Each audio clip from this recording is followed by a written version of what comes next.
Here we go. Here we go. All right, ladies and gentlemen, welcome to episode number 15 with All Angles Boxing and Combat Sports Channel. Today we have our special guests, Sindy Alacrana, Amador, and Paco Perez. Today we're going to be welcome. Today we're going to be going over Sindy's boxing career and her championship, and what she decided to do after her boxing career, going into the bodybuilding world, which is a woman after my own heart. And then we're going to see how she keeps up with the boxing world as of today.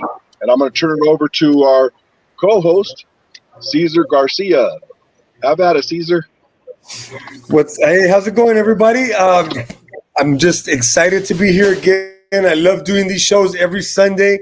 I'm especially excited today. We have Sindy Amador with us, who is about as enthusiastic as anybody I know in the sport of boxing. So I'm looking forward to talking to her and her significant other, Paco, who's the main man right there, man. He's one of Paul Banky's main men. So any friend of Paul Banky is a friend of mine, absolutely. And Dave, don't worry, man. We got your back. I know you're out and about with your significant other, Mary. Hi, Mary. And Hi, guys! I know she wants to get a burrito or something, so I'll let you guys know. Yeah, We got you. We're gonna go ahead and talk to Sindy and have a good chat with her, and hopefully people chime in, and if you're on, you're on, and if you're not, Dave, we got your back. No worries. I appreciate it, you guys. Well, I'm going to stay on as long as I can, and go ahead and start with the show. And I'm going to chime in when I can, if possible. All right. As everybody can see, I'm on the road right now, coming from Compton. We just did the lottery for the USA Boxing for the 2023 show dates for our clubs, and we had to go. We had to go up against 42 other clubs to get our dates. So, other than that, we're on the show. We're live. We got 9 people on board. We got 2 loves. Love you, my peeps. Go ahead, Cesar. It's all yours, brother. Beautiful. Thank you so much. That's 9 people more than I would love to have me listen. I would love at least another 9 more. So if those 9 would tell 2 friends and we make it 27, that'd be awesome. So thank you, guys. Yes, absolutely. It was a great week this past week. I was at the toy giveaway with Dave at his gym, House of Pain Boxing. We were out there and got to meet one of the special guests for the event, Sindy Amador. Sindy, and I gotta say that I've known Sindy kind of casually, right? Here and there, we see each other at fights, we say hello, real casual, but never actually gotten a chance to talk to her for as long as I did at your event, Dave. And I was, really impressed. I mean, I'm always impressed with her because she's so enthusiastic about life in general, right, Sindy? You just love it. And we got a chance to talk to her. She met my wife.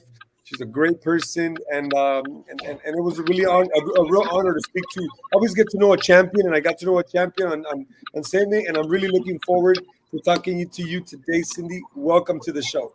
Thank you very much, guys. I'm so happy to be here. Thank you. And the toy drive was a big success. Thank you, David, for putting that together. I know there's a lot of behind the scenes, a lot of hours that people don't realize what you actually go through to put such a great event. Just to see some of the participants, the way that they come up to you and talk to you, is obviously that you have earned the respect of not only a lot of people in the boxing community, but in your own personal community of Temecula. The general manager from Harley Davidson, I mean, he was like a kid in a candy store. I mean, super, super excited. Very, very happy to be a part of your successful toy drive. And we enjoyed ourselves. We had a great time. Like Cesar said, we were able to spend some time with his family, got to meet his nephews, his sister. Thank you. From the bottom of our hearts, we're looking forward to most likely a bigger and more successful toy drive, and also any other events that you may have scheduled for 2023. Well, you know what? The pleasure is all mine, but the blessing you guys brought.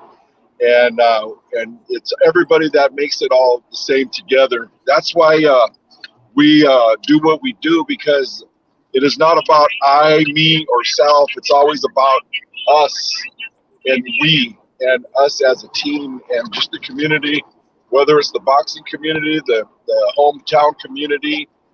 That's how we love to operate. And teamwork makes the dream work. So thank you for blessing us with your presence yesterday. And it was just an amazing event. And thank you uh, for showing up. At Caesar as well, and his wife and his sister and his nephews. Thank you. You guys have my heart. I appreciate you guys. That was awesome, Dave. I really think that's something that you can grow into something huge, because if it was your first time and you had that kind of support, I can only imagine once it catches momentum. So congratulations to you on that show this weekend. That was awesome, man. That was pretty fun. That was pretty Well, fun. thank you, man. My significant other, my wife, right here, right next to me. Tell you what, that's why I call her my original nuts and bolts, because she's the one that holds the machine together, and I couldn't do it without her. And I'm gonna call it her posse, because her posse showed up, and they all made it all happen. She got a posse, huh? She got a posse. How come? How come they all look? How come that posse all looks like we should be running warrants on them? How come, Mary? They're great people. They're great people. We met is it the Native American writers, or is that what it was? I apologize if I'm messing up the name, but the native writers, and that's Mike and Susan Subish, very personal friends of ours for over 20 something years. We've been friends, and we support them as well. They support us. Them, that's another part. We couldn't done it without. Everybody was there that was so key. Everybody was so key. But Mike and Susan are very special to us. They're really good friends of ours. So we always thank them and want to thank them again. By the way, I won that 100-inch projector. So I told him to drop it off at your gym. I'll pick it up sometime next week. So thank you for that. But anyways, you got it, brother. Let's get Sindy on here, man. I'm really excited to hear learn about her, hear her story, because I see her all the time on the internet. Again, she's got this enthusiasm that's contagious. She makes me feel guilty when I don't work out, and she's working out nonstop. Like, damn, I need to get at least a couple of sit-ups in. And so thank you for the motivation, Sindy. And from watching you online, you got all this energy. You're obviously in shape. I mean, you retired. You're a former champion. I believe you're the former IBA light flyweight champion. Retired 12-1-1. But to me, and I told you that day, and now I know why you don't, but you could tell us. To me, it seems like you could still be out there putting hands on some of these girls, man. Tell us about your career and where you're going to be after your career. Well, I started boxing long time ago when I was probably like 15 years old. I was living in Mexico. I am from Durango, Mexico, the land of scorpions. That's why my nickname is like Alacrana. It's because it means scorpions, and I'm from the land of scorpions. But it took me a while to get into boxing the way I wanted, because I fell in love in boxing the first time I stepped into a boxing gym. But it was like really hard to find a good trainer. I was ending out different gyms when I came here to USA. I came when I was 17 years old, and it was hard. It was hard, to find a good trainer that believes in you and that really supports you. It was really hard though. Yeah. Yeah, I think especially in the time that you were coming up, when women's boxing was really, it was not only was it not accepted, but I know a lot of these coaches would not want to train women fighters. I know personally a lot of these top coaches, they would say, "No, I don't want to work with women. I don't want to work with women." Now these coaches that I personally they would say this. Now they're coaching women. So unfortunately for you, you came up in a time when women's boxing was not, the most popular, but yet the love of the game for you is what kept you in it. I'm sure, right? Yeah, exactly. Yeah, so I was just focused, and I knew in my heart, like, my dream was to become a world champion. Even I had no fights and no experience. I was always working out at the gym. I don't mind to spar with anybody, especially there wasn't no girls, so I was sparring with all the guys in different gyms all the time. And yeah, it was hard because trainers, like, in my case, a lot of them, they tried to take advantage of me. They had, no good intentions. They were flirting all the time, trying to take, advantage. They like, a lot of them don't take me seriously, serious, and yeah, it was hard, but I kept going all the time. I kept, I was in the gym every day training, like if I was gonna go for a world championship. I always was training, and yeah, eventually I was sparring partner with Kalisha West. I helped her to get ready for her first world title, and then she invited me over to be part of her team. But a lot of things happens because at that time I thought we were a team, but then you know there was other trainers that they tried to help me because I was always in the gym, and her dad, he was never there. So at the end, I had to decide, to move forward with another team for my own good, or stay with them because they helped me and I wanted to be loyal. And I think, like, a lot of times that happens to a lot of fighters. Like, you can be in a gym with someone that never worked with you, like never pay attention to you, but because you're loyal, you decide to stay there. But life is about decisions, and that was a hard decision for me to move up, and get another trainer and a manager that they really wanted to work with me, that they saw my desire to become a world champion, and they saw the struggle, and that I worked like super hard every day, every single day. I was at the gym by myself, and thankfully, I follow my instincts, and I decided to sign up with my manager, Charlie Perez, and my trainer, Ruben Castañon.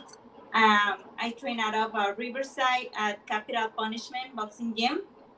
And it's crazy because they told me, like, we're going to take care of you. You're going to come here and you're going to work hard, and you're going to leave all your problems outside in the trash can. You just have to come here every single day, work hard. No, we don't want to cry baby. You just want to work hard. And in 3 years, you're going to become a world champion if you do what we tell you to do. And yeah, it happened. In 3 years, I became a world champion, just like they said. I fought very often. I fought 5 times in a year, twice in a month. Yeah, and I was fighting anybody, different weights. If I have to go down to 101, I was going down to 101. If I have to make 105 or 108 or 112, I was moving up in weights, because that's how it is in women's boxing. You just have to adjust, and just, whatever that comes, you have to take it. And a shout out to those guys at Capital Punishment for taking on a fighter that at the time was female, when really female boxing was really non-existent as a business, so to speak. Yes, So credit to them. Now you say that your goal was to become a champion, and when you look at male fighters, some of the male guys, they say, "Oh, I want to become a champion," because when you become a champion, all these things come along with being a champion, right? You can get yes. endorsements and sponsorships, and you can get more money. But in with women, that wasn't really the case, especially then. Now it's a little different. So, becoming a champion, did you think that just becoming a champion, that's it, or did you think that becoming a champion was going to get you something else? Yeah, I thought, becoming a champion, it was gonna open a lot of doors for me, that I don't have to worry about, to have my regular job, and I was gonna be 100%, like, doing like boxing, but it's not like that. Actually, like they not even pay me any different for my world title than from another fights. It was really sad. It was actually one of the saddest moments of my life, because I thought that winning a world title, it was gonna be my happiness, but the struggle was the same or even worse, because I wasn't getting any fights. I was a world champion, but I was broke. I had no money, and I wasn't fighting anymore. Wow. It's But, harder but to get fights. I don't know how. I I'll don't tell know you why. one thing though, champ, that nobody can ever take away that you are and were a world champion. So that alone is something to be said for itself. So do not discredit that alone. You know what I mean? That's huge.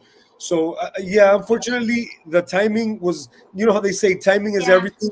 Your timing was not because of anybody else's fault, but just that's the way it was. But you were a champion, and do you think that now, having been a champion and the way women's boxing is going, that you can involve yourself in boxing in a way where you can make that pay off?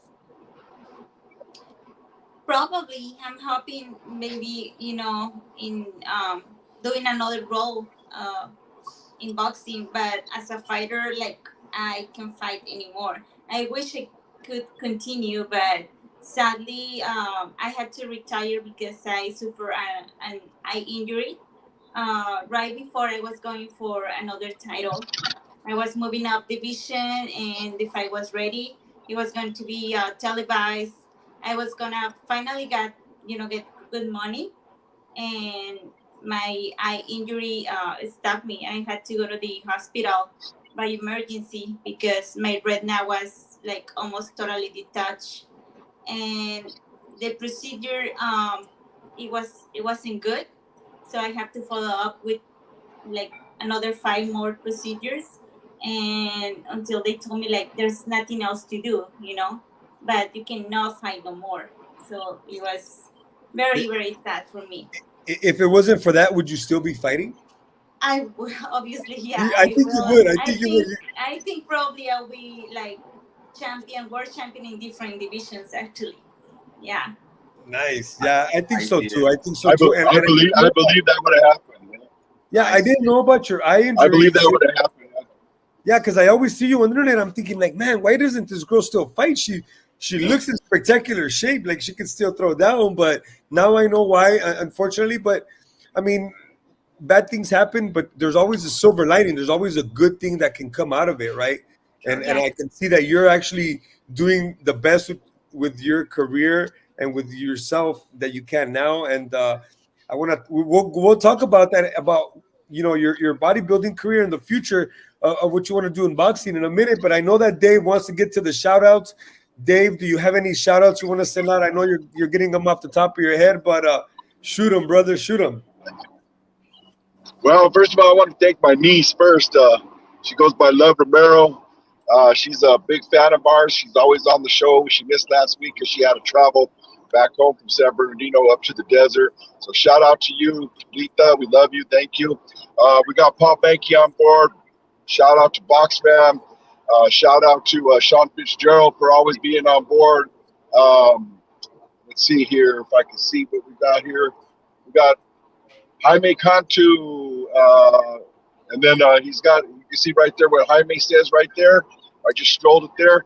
And I can't see everybody that's on there, but I want to give them all my love and appreciate you guys for always supporting us. We're only getting bigger and better. We're not here to Sunday morning quarterback or be a Sunday or Monday morning quarterbacks. We're here to bring you live people who are involved in the boxing world or the combat sports world, anyone. And today we have Sindy, and Sindy is a woman after my own heart. I boxed a little when I was younger, and then I got into bodybuilding because I couldn't do that anymore. And you're right, her enthusiasm is just phenomenal. The boxing world still needs Sindy Amador. She came up in a time where women's boxing was not really recognized, and that makes her twice or three times the champion that she made herself, because it was very impossible for that to be done back in those days, and we know that. And so now it's time for Sindy to come up into her own and still stay into the boxing world. And hopefully we can be a part of it through our show and through other things, because that's what we do here as well. We bring people together, we network, everybody that wants to work hard, and they work hard. Paco's with her by her side at 100%, and they're both very motivating to me and us and our fans that we follow her. So blessings, and I just know the boxing world is not done with Sindy Amador. I think it's a new beginning that's going to happen. Absolutely. And like I said earlier, I see her videos and it's like, damn, I need to get my workouts in. You know what I mean? Like, she don't got no excuses. It's like a rainy day, and I see her in her backyard working out. I'm like, damn, I am making excuses. I need to get at least some push-ups in, right? So, I see right here, Jaime Cantu right here talking about bringing Sindy to Kingsville, Texas, to maybe do some motivational speaking to some of the kids out there. Sindy, is that something that maybe you could see yourself doing? I could see it. I think that would be perfect for you. Yeah, of course.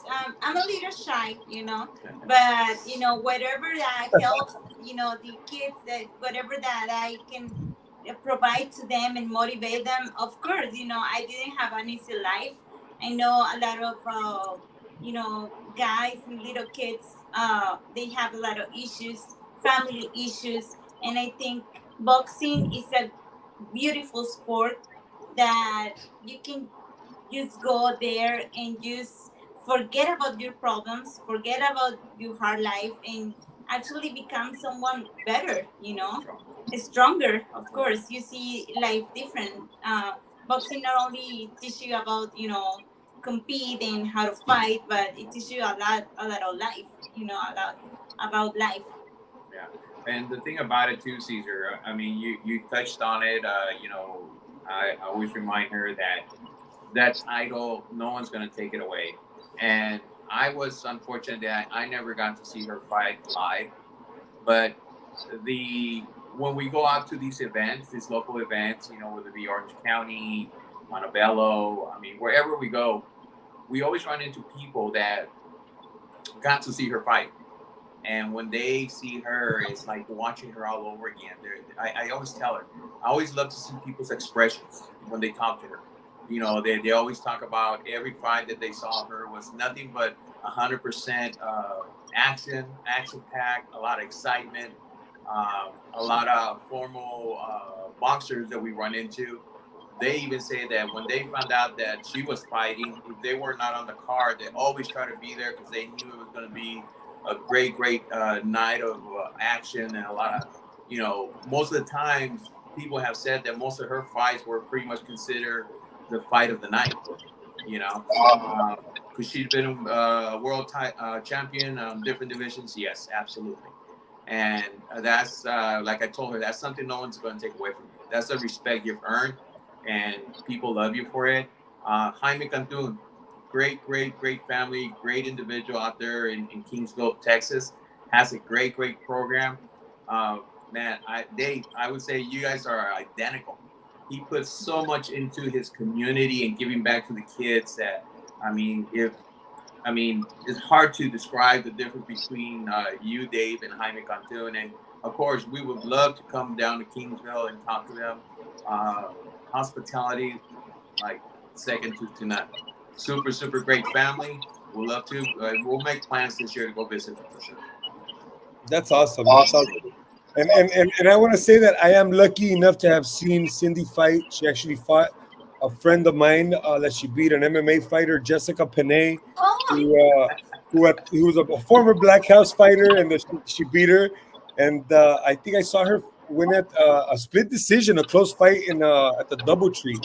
One time I saw her fight there, and Sindy was a whirlwind of punches for sure.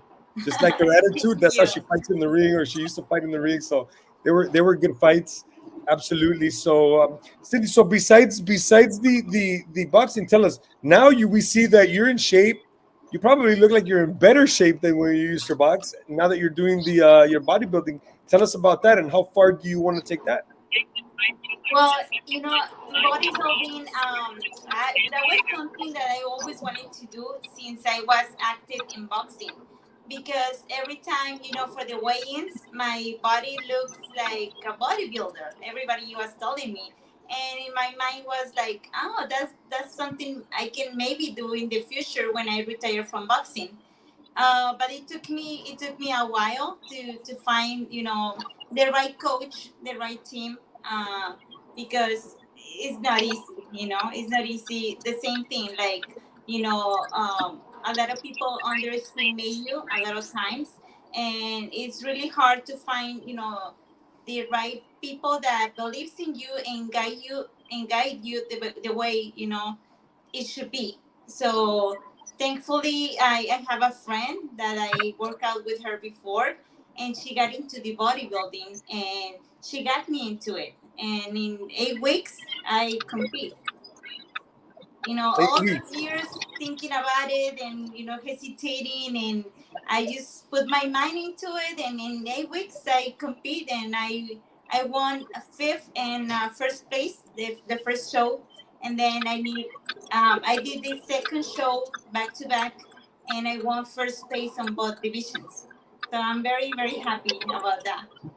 So I wasn't so expected, to even place, because I seen so many beautiful girls stronger and taller than me, but you never know. I mean, people. I think I'm likable that people likes me, and I just went there and have fun and enjoy, and because it's a lot of work. I just wanted to enjoy and do it for myself, because it was something that I really wanted to do it for a long time.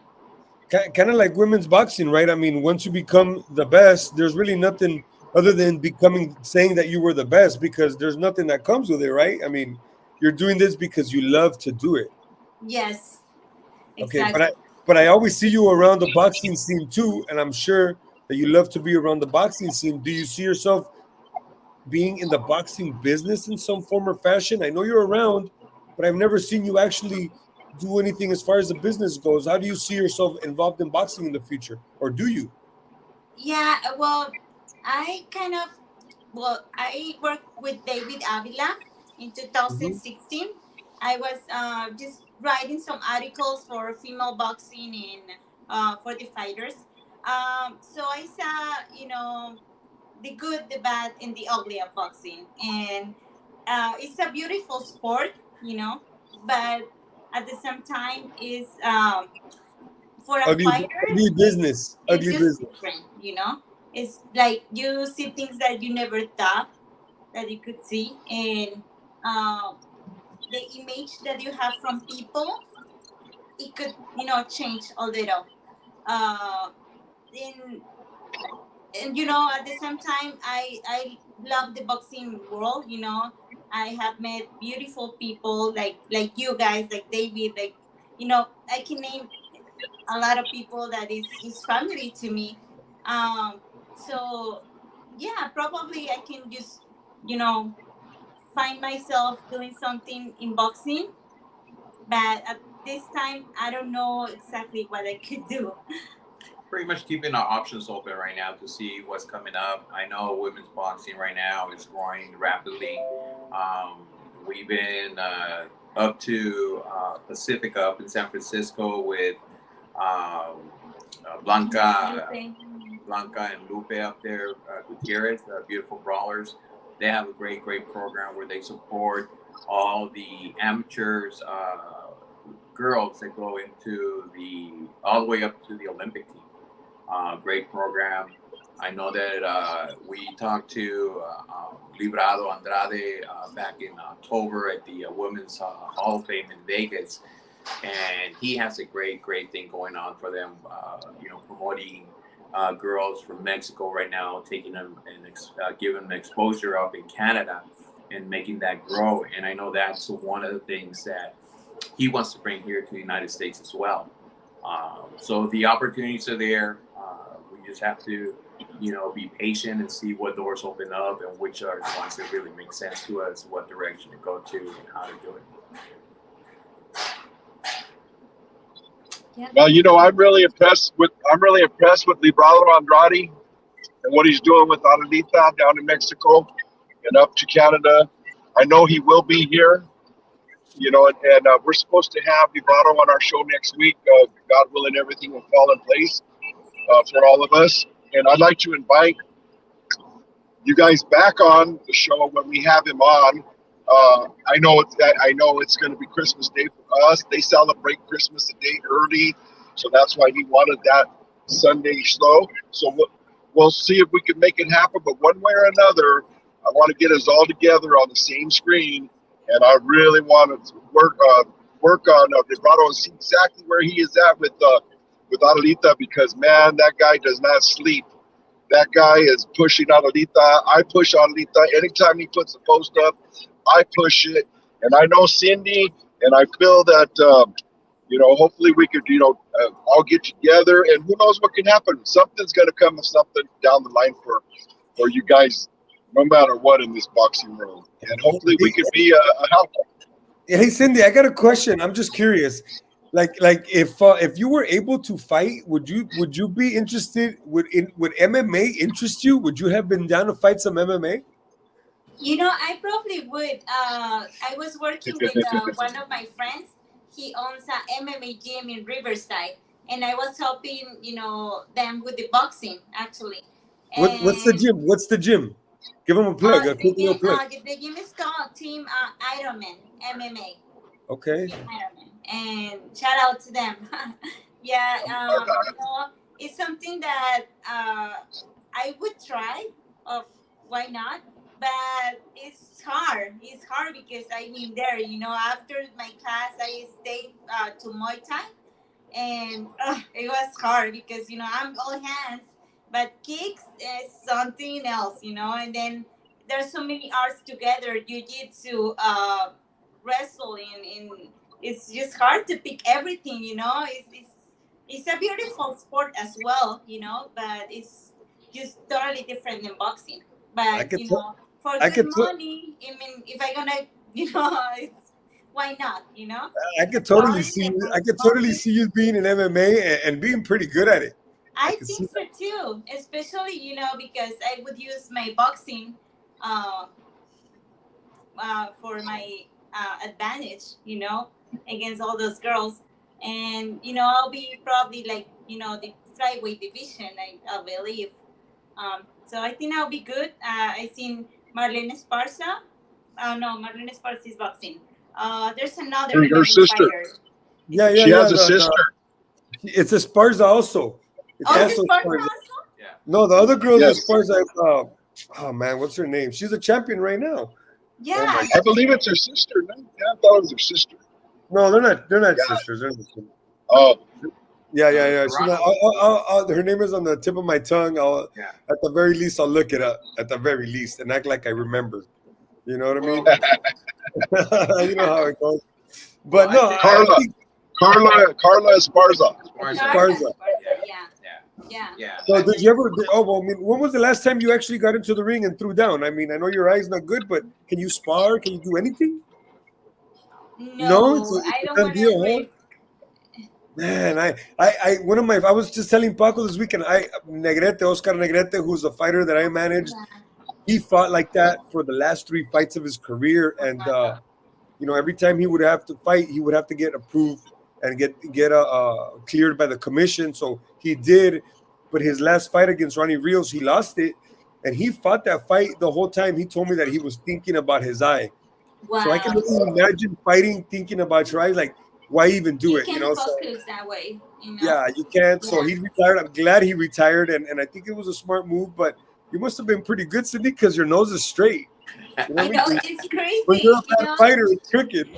That is so funny because my whole career I was bleeding from my nose. It's at the beginning it was worse. Like they stopped me my first amateur fight because the bleeding. Because I was bleeding nonstop all the time. I think I just got better, a little better with my defense, and you know, yeah, I never got a broken nose. That's pretty good. Wow. So, So Thankfully. Dave, That's I good. don't know. Did we had some fights? I want to see if Cindy saw any of the fights this weekend. I know it was a semi-busy schedule. I don't know if you got a chance to see of any of the fights, including my guys, Dave.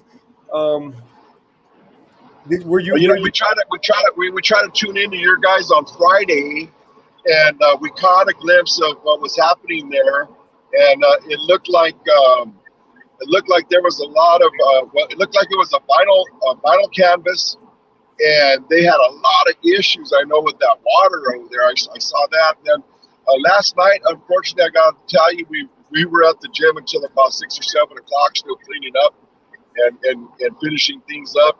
So when Mary and I got home, we just lights out because we knew we had to get up this morning, and we knew we had to be in Compton today. So unfortunately, no. Normally I'm all over it, but no, I didn't see any of the boxing last night. So, Yeah, I actually was I man, that was a tough one, bro. For my guy because I don't know if Cindy, if you guys saw it. I put the link up. My guy fought number 9 in the world. He fought number 14 in the world out in the Dominican Republic. A fight that was pushed 2 weeks. We're supposed to fight 2 weeks ago in Georgia, and it was pushed because my guy didn't get his visa in time. So they moved it to Dominican Republic. We go in there. Second round, he throws a punch. If you ask me, he didn't even hit him. Skinned him behind the head, and the kid did a flop job like LeBron James, like a soccer player, and he couldn't. He acted so they called it a no contest on the spot. It was in the second round, so they said it was unintentional, no contest. Unfortunately for my fighter, they changed the result a half hour later. The commission changed the result to a disqualification loss, which we do not agree with, so to say the least. And we are disputing that, but I know at the end of the day, I think we may let it go and just ask for an immediate rematch, which may be the quickest and fastest way to resolve this. The kid was going to get knocked out, which is the reason he did what he did. Yeah. So we'll be more than happy to go in there and really knock him out, so that he can, he can really feel what it is to be hurt. So hopefully it happens. I don't know. yeah, It didn't happen for us, but my kid fights hard. He's really motivated. He didn't get beat up like mentally about it. So we're good to Good. go. But that was my fight. The only fight that I saw, actually, I saw Diego De La Hoya fight this weekend as well. I saw Raul Curiel, who's a good friend of mine. He fought as well. I don't know if you guys saw the Golden Boy fights yesterday. That was a pretty good little fight. Yeah. Yeah, we saw some of them last night. I saw that Korea won and De La Hoya won last night. So Let me ask you, what do you guys think about Diego De La Hoya? He looked a little bit soft around the belly there, didn't he? yeah. When was it? When was the last time he fought? I think he hasn't fought in over a year and a half. No, I think he fought before that, maybe like 3 months ago. But before that, he hadn't fought in a while. Okay. Yeah. I mean, Yeah, the kid looks pretty good, but I think he could be in. He could take his conditioning a little more serious. Well, that's the thing that you're. I mean, I know it's super hard for some of these fighters, especially when they're traveling and stuff. Like your fighter going to Nicaragua to a different country, and but I feel that there's a lot of fighters that don't take it seriously. That they wait till the last minute and they're still struggling to make weight. We see a lot of fighters looking to move up in weight because they say they can't cut the weight anymore. The dehydration is big. I think that there's a lot of fighters that when they go in the ring, they made the weight, but because they got so weak from the dehydration and everything, they don't seem to perform the same way. I was actually a little surprised with Josue Gonzalez. I was surprised because he didn't perform the way he's performed in the last 2 fights that he's had. There was no jab, there was no combinations. The other guy was very dirty, but Josue, with his height, and he should have been fighting from a distance. His dad kept telling him, I think it was like the 8th round, and his dad told him, "You want me to stop this fight? You're not listening to me." And I think sometimes like that, it has to do with the preparation. They're not 100% when they get in there, and it's hard to let your hands go, So, but don't know. I did agree. He was not himself, but I think was it the first time that he ever was the main event? I think he may have. I think the lights may. I mean, he fought under the big lights for the first time, so to speak, and man, he fought down. Like I think it was Beto Martinez on the broadcast. He said that he fought down to the level of the competition, and he Yes. did. Man, he did not look good. Yeah. I think the moment got to him. I don't think he was quite ready. I think the next time he'll be a little bit more ready. But for his first time, man, he got away with it because I'll tell you, the kid was throwing. I think a good friend of mine, Yuquita Morales. Shout out to Yeah. Yuquita Morales. He would say, le tiran 10 derechas y le pegan 12. Yeah. You know what I mean? That's what Yeah. was happening to Josh That's right. last night, or yeah, that's what was happening to him. He was getting caught with that right hand. Man, this other All kid night. wasn't figuring it out. But if he would have thrown nonstop right hands, he would have knocked him out. Yeah, yeah, no, that right hand had his name all over it. You know, even I told Sindy, even the guy is telegraphing it. He's waiting for him.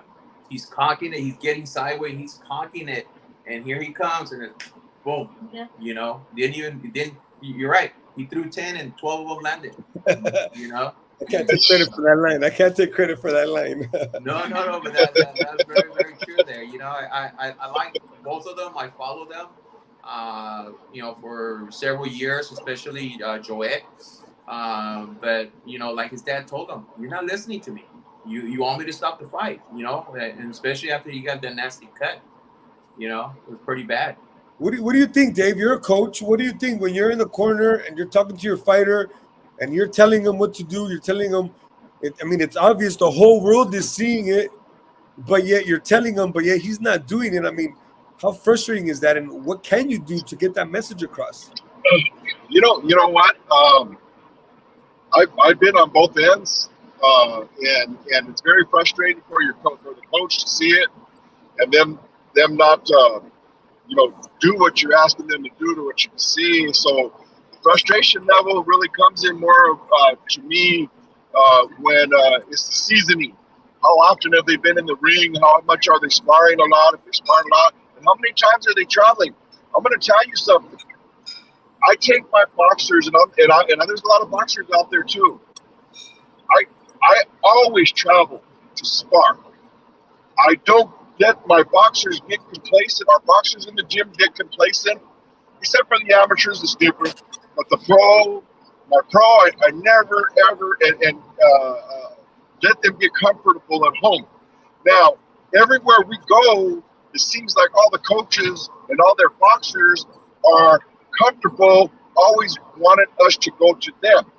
Now, when you have that, you get complacent. You only have one home, and so what happens is, I believe, when they're coming up and they haven't been outside of their own gym, that's a big deal right there too. That, and then sometimes some boxers just shut everything off, man. They get in the lights and they lose it. But it's all about seasoning, and how do you season, especially when all the wars are in the gym. That's where the war's at. So how do you do it? How do you take them places and you get them in front of different people constantly? You get them used to it. So this way, when you're communicating with them, they're not worried about the crowd. It could be a 100,000 crowd, 10,000 crowd. It doesn't matter. Then you're in tune with each other. But the seasoning for sure. The other thing that the softness in the belly, man. I tell you, for a lot of the American fighters, for me. They come here, they get Americanized. I don't know how many foreigners have told me that. They come here, they get Americanized, and all of a sudden, they take a 6-week training camp, 9-week. Instead of being in shape every day training like they got a championship fight, they don't do that anymore. They'll take 3-4 weeks off, and then they'll come back into camp. They'll get fat. They got to drop 20, 25 pounds. And it's not all the American boxers. I'm just saying some, but I'm noticing a trend in all those areas. Boxers don't want to leave their gym, especially the home boxers. The home boxers, they put a ring in their garage and they don't go anywhere. But you've got some guys that come out of those garages that are amazing. But what I'm saying is it's hard to get them to get out of their own spot. And I think that affects a lot of people when it goes to fighting in a ring in an arena with a lot of people in it. I think your setup on the weekend day was pretty good because these kids are starting to fight in front of crowds, even if they're a couple of 20, 30, 40 people, but they're getting watched. I think mentally they start to get used to that, and I think that helps absolutely. Yep. I Yeah, mean, yeah. you fight in big crowds, Cindy. Is it that big of a difference when you fight in a small venue or when you fight around, 500 plus, 1,000 plus? Because even if it's 30,000 or not, I think the ones you see the most are the ones immediately around the ring, right? Yeah, I always felt nervous even to do a sparring in front of, for media workouts and everything. I always felt like I have the responsibility to look good and to do a well performance. No matter if it's one person or it's 10,000, they're spectators and they expect the best from you. So it's good just to be uh, to do what you have to do from anybody. That way you get the confidence. And I That's think Yeah. pretty like crazy. That's why I wonder, and I was able to be in fights in the bubble for Top Rank as a cornerman, right? I cornered a couple of fights for my fighters, but I wondered for the fighters, and I asked my guys like, once you're in there, is it a different having no crowd? Because we were fighting in a studio with no crowd. Yeah. To me, as a manager, I enjoyed it because we had no distractions. Yes. But I wonder if I've never even asked my fighters if it made a difference. I'm sure it did.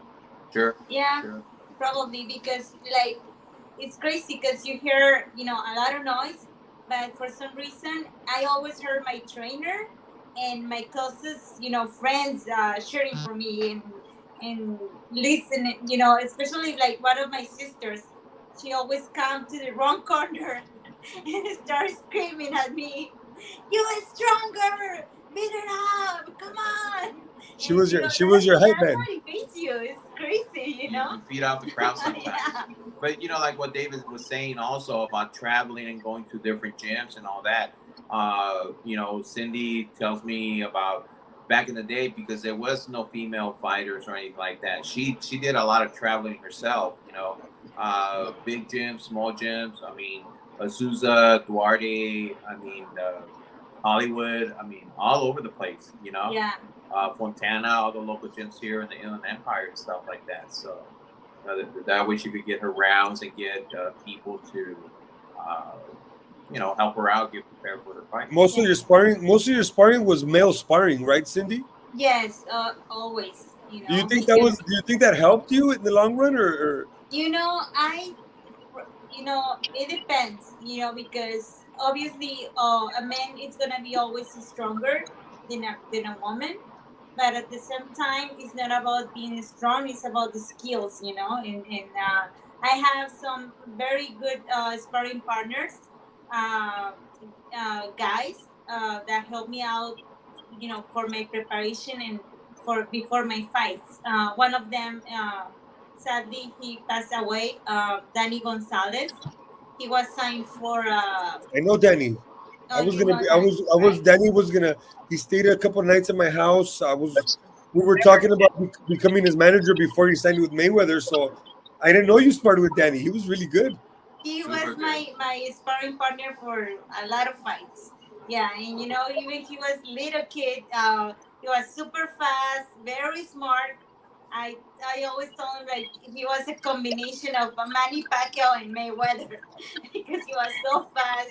A lot of skills and yeah, it's crazy. Yeah. Yeah, I know Danny them all Gonzalez. family since they were little kids. Yeah. And Rest in peace. see Danny Danny was. how you know, he had that dream to be signed by Mayweather, and it happened. Sadly, his life and what happened to him is just devastated. For people that love him. Very sad. I thought he had a great future as a fighter. As a boxer. Yeah, it's really sad. Yeah, he absolutely did have a great future, and I knew Danny since he was little as well. And I was gonna manage a kid one time, 18 years old. Danny was 15, and we're like the kid wanted to get tough sparring, so we called Danny. They were the same size. Danny was 15. This kid was Wow. 18, about to be pro. Danny put hands on him so bad the kid retired from boxing. Danny me lo retiró. Danny was a good kid. So yeah, rest in peace, Danny, for sure. Yeah, Now, recently. Cindy, you talk about Danny in a way that you care about Danny as a person, and you seem to be genuine with people in that way. Do you see yourself maybe coaching or mentoring kids at some point? Because you, to me, seem like you'd be the perfect candidate for something like that. Yeah, I would love to, because I think my journey and my story can help future generations, to don't make the mistakes that I did, and to make the easy way for them, to avoid some of the struggle that I went through for them. Yeah, maybe Dave could open up a little spot for a new coach at House of Pain Boxing. Yeah. You know what? He's All a they have beautiful. to do is say go, and we'll do it. We will. Yeah, I that mean, that'll be that awesome. we're always open. We're always open for that. Hey, Dave. Yes, sir. No, I was gonna say I don't know. Every time we go to Temecula, me and Erica are like, man, it's nice out here.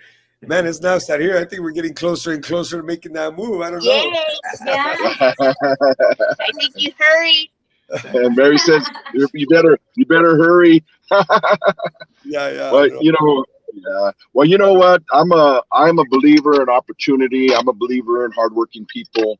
I'm a believer in the love of this beautiful boxing sport. It has both sides to it. We all know that. You have to have a very thick skin to be in this business. If you don't, you might as well crawl out and go do something else. Golf, whatever. But the opportunities for Sindy are just amazing, and we would be happy to, if you guys want to do something like that, sit down and talk and put a program together. We would love to help you out in that area, amongst other things too, along with the show and all of our resources and the connections that we make and we're meeting a lot of tremendous people out there. I mean, we had Juan Curiel, the CEO of the ABO, American Boxing Organization, on a few weeks back. And Juan Curiel, they crowned the first indigenous woman up from the North Dakota as an ABO champion. So, he's got a lot of beautiful things going on there, and we're connected with him. And, there's just so many opportunities that can come aboard about. And, like I says, sometimes, when you're in this world, you can't, in the boxing world, you can't be lazy, and you can't ride Yeah. people's coattails. You know what I mean? You need to hustle, and if they can't hang on, then they got to drop off. And that's just the way it goes. It's nothing, not to be mean and not to be. It's just the truth, because you know what? Somebody out there's bigger dogs out there that are going to keep eating. They're getting fed. There's a reason why they're getting fed, and so you got to keep up with them, or you got to keep ahead of them. If you fall Yeah. behind, you're done. So yeah, we could anything like that. We would love to have a program or something like that. We could talk about multiple things that we can do. So let's keep that in mind, and we'll talk during the week as well. We're coming up on our hour here. I would like to ask Sindy, Paco, would you like to say anything to our audience right now before we end the show?